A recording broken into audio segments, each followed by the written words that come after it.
400 years ago, our people were taken from these shores and dispersed throughout newly conquered lands in the Americas and the Caribbean. For centuries, this trade in human flesh would become the largest forced migration in the history of mankind.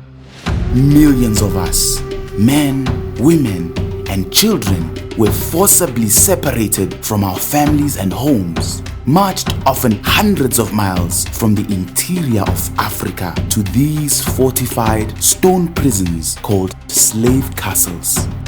Their cries of anguish echoed in overcrowded dungeons, waiting in darkness.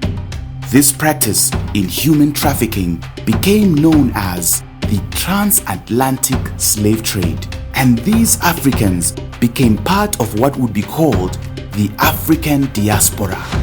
From Canada to the United States and Mexico, Central, South America, and throughout the Caribbean, untold millions of Africans were dispersed and enslaved.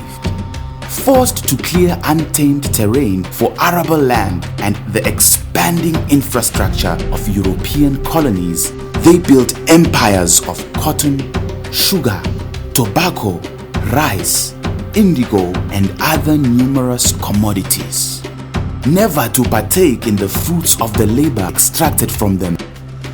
Their sweat provided the source blood that coursed through the veins of a global trade system that still thrives today.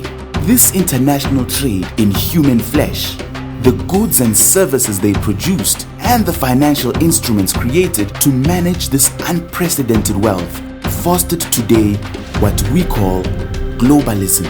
For centuries, our brothers and sisters were sold into bondage, one by one, through the door of no return. They were packed onto ships and sailed across the seas, never to return. Until now.